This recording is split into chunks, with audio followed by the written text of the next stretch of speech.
another Tom, Dick, or Dave. These are our Frenzy Faves. Okay, today our Frenzy Faves is a Twilight episode. We're going to look at the episode 22. We're looking at Season 2, Episode 1722. This was directed by Jack Smythe, teleplay by Rod Serling, based on the anecdote Famous Ghost Stories by Bennett Cerf. The original air date was February 10th, 1961. Our cast was Barbara Nichols as Liz Powell, Jonathan Harris as the Doctor, Fred Wayne as Barney Cameroner. We had Arlene Sachs as the nurse in the morgue and the stewardess, Mary Adams as the day nurse, Norma Connolly as the night nurse, Wesley Law as the airline agent, and Angus Duncan as the ticket clerk. All right, the episode opens with a woman, Liz Powell. She wakes up in a bed to a ticking clock. She's in what turns out to be a hospital room, and she reaches to the bedside table to get a glass of water, but it smashes to the floor. She hears footsteps in the hall outside and gets up and follows. She sees a nurse go down an elevator to the basement. She goes to the elevator and follows her. In the basement, she sees the doors to the morgue swinging. The morgue is room 22. A nurse comes out and says, "We have room for one more, honey." Liz screams and runs away. It turns out this is only a dream, but one that Liz has repeatedly had night after night. She's in the hospital for overwork and fatigue, and she's having this dream now and believes it to be more than a dream and is very upset.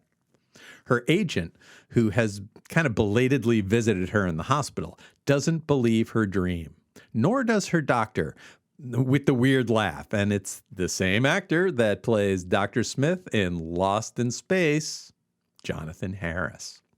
Though the doctor does wonder how she knows the morgue is in room 22.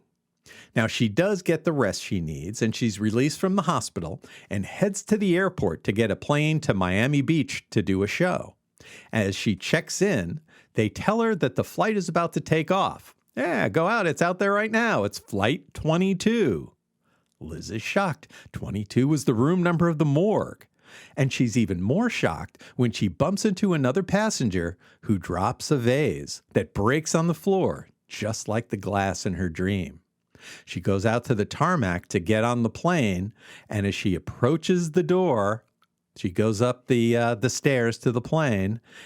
It turns out the stewardess is the same woman from her dream that led her into the morgue and says, "There's room for one more, honey." She runs off screaming and doesn't board the plane, which explodes on takeoff. Great Twilight Zone episode here. It took me a little while to sync up with the story. The opening with Liz in the hospital after the initial dream explaining what was going on, I found that to be a little janky, a little like, is she in the hospital because of the dream, or is she in the hospital because she's exhausted and then started to have the dream? And if she had the dream before she was in the hospital, you know, if you're having a dream that upsets you that's set in a hospital, why would you go to a hospital? So I had a minute or two of a little confusion as I kind of caught up to this. A few questions that weren't really resolved, but were resolved later in the story. And also I found, that Dr. Smith had a very weird, off-putting laugh on him. But those are just quibbles, and getting them out of the way, Barbara Nichols is fantastic in this. She is, I don't know a lot of these older actors and actresses, but boy, oh boy, can she act. You can see that she's playing a tough woman. She's a stripper, basically. She calls herself a dancer, but she's a stripper. And she's used to slugging life out on her own, despite all the male idiots that are constantly annoying her and hitting on her and trying to manipulate her. She gets it. She's world-weary. She understands the game and everybody's role in it, and is just too tired anymore to fight it. I love Liz as a character. Now, another thing I really liked about this story is that it would have been very easy to have the doctor placating her. "Oh, yes, honey. Oh, that sounds like a scary dream, honey, blah, blah, blah." No, he's listening to her. He's thinking. He's really trying to help her. He doesn't believe her that her dream is like a prophecy, but he's definitely, he's respecting her. He respects her. And I like that. I'd almost like to see a post-credit scene where Liz has lunch with the doctor and tells him what happened at the airport. That's what I was thinking after this is all over, that I wanted to see that scene. This is a great episode, definitely sparked my imagination, and I'm just totally digging these Twilight Zone episodes. A couple of things I wanted to point out. Chris, maybe you might comment on this, or folks in the audience might. I don't think people get on planes from the tarmac anymore. I haven't flown in a little while, probably pre-pandemic. But, back in the old days, it was you'd get up on these walkways, on these steps to the plane. But now it's pretty much all jetways. So I think that's the new normal now for people. And as another kind of FYI, I've seen Twilight Zone episodes, of course. And just so folks know what we're doing here, there's like 150 Twilight Zone episodes, more or less, 5 seasons of it. And I'm not really a big TV watcher of old stuff, but I've seen plenty of them. But because of this segment and some of these, Chris, that you recommended, I've got the Blu-ray of this complete series. And I'm digging doing these Twilight Zone episodes because I think we'll do a couple of Twilight Zone episodes, for a while for the Frenzy phase. I'm really loving it. Chris, what are some of your thoughts about 22? Thanks, Prof. Going to the tarmac comment. I think there are a couple of things at play here to consider. With respect to an airport in a major metropolitan area, I certainly think you would have the jetway. If you were in a smaller rural town, maybe less likely to have a tarmac. And I'm talking about smaller cities and smaller states, where they do have a quote-unquote airport, which basically would take you to a larger city where you would fly more commercially to make a connecting flight. Say if I was in a small town in Wisconsin, I would take a plane to the Twin Cities, which could then get me to LA or Atlanta or what have you. Yeah. So I think there's that. Plus, I also think there's the element of, if there was a jetway, I don't know necessarily would the scene have been more effective. So maybe she was in a larger city, and it might just be from the sense that just from a way to tell this story, we will shoot it this way as opposed to a jetway. So perhaps, but I digress. Yeah. Some trivia, get that out of the way. Barbara Nichols, who was the lead, would appear as Maid Marilyn in a 2-parter episode of Batman with Art Carney as the villain, the Archer. She was credited as Arlene Sachs, but AKA she's also known as Arlene Martell. She was the woman who said, "Room for one more, honey." She is also known to Star Trek fans from the episode Amok Time, where she played T'Pring, who was, for a moment, betrothed to Spock. She also acted with Leonard Nimoy previously in an episode of The Rebel, and these two would later work again together in an episode of Mission Impossible, so that's pretty cool. Arlene Martell would also appear in a few episodes of The Monkees, and she also played Tiger, a French spy operative, on a few episodes of Hogan's Heroes. I thought Jonathan Harris, as you mentioned, as the Doctor, was really great in this. He's best known as you said, Professor Dr. Smith in Lost in Space. He also appeared in another Twilight episode called The Silence, and I think that's a great episode that we'll probably look at again at some point. I think Harris is marvelous because he's caring, he's swarmy, and he's a bit creepy all at the same time, and I think that's really, really tough to pull off, and I really like the way he's effective here. And just the way he says deadpanly, "Room for one more, honey," when he recounts the dream, just is pitch perfect when he says this. I think there are also little bits, too, that are really, really well done, and this is sort of with the cast that is uncredited. I think some of our cast that are in the background characters are really good in this.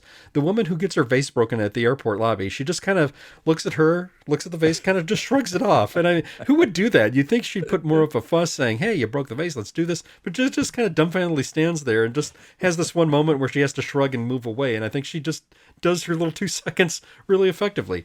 When the plane crashes and bursts into an explosion, you also see, next to Nichols, an airplane employee. It's a guy, and he mouths the words, "Oh my God," when the plane explodes. And just the way he looks at it and the way he says it was really, really done. A few other notes. This episode was done on videotape, and it wasn't filmed like the majority of the Twilight episodes were. I think this was for budget-saving production costs, to save on production costs. Some of these were videotaped. Still, that said, I thought it was really, really effectively done. It still didn't necessarily translate to you lose anything with respect to the story or with the way it was filmed. It was really, really effectively done. The nuances of the show itself, I think you can watch this particular episode 22, which I think some people in fandom who are fans of the series mistakenly title "Room for One More, Honey." And they don't necessarily equate that. Do you mean the episode 22? 22? What do you mean? Oh, the room for the morgue. Oh, now I get it. So I think some people mistakenly, some fans of the series kind of mistakenly do that. That's another thing I had in my notes. I also had too, just with respect to the beats, you can watch episode 22, and there are so many nuances that you can pick up on.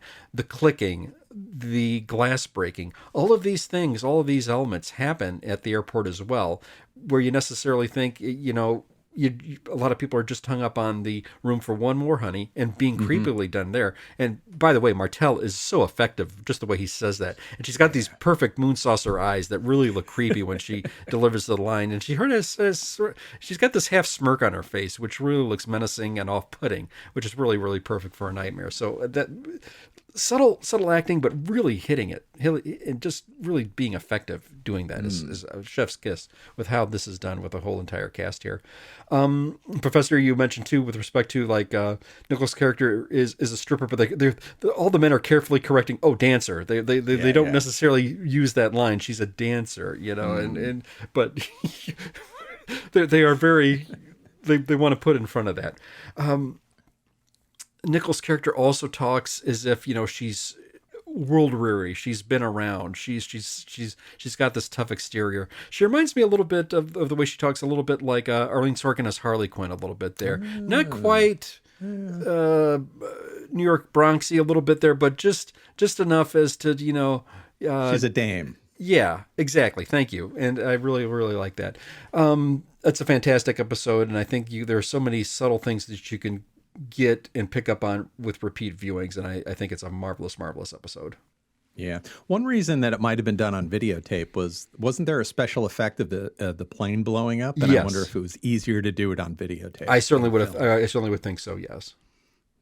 And as you were talking about the steps up to the plane, the last place I did that was in the mid 90s and would have been in a flight from Hartford to Toronto.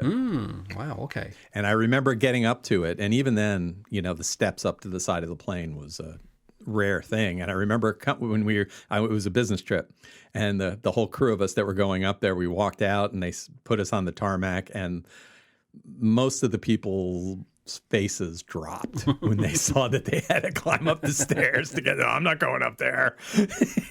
Like, really? People are funny. Yeah, I would think like a Learjet. People who travel by Learjet would probably still have to get on a tarmac. Oh, yeah, right. Yeah, I think. Yeah, smaller ones. Yeah.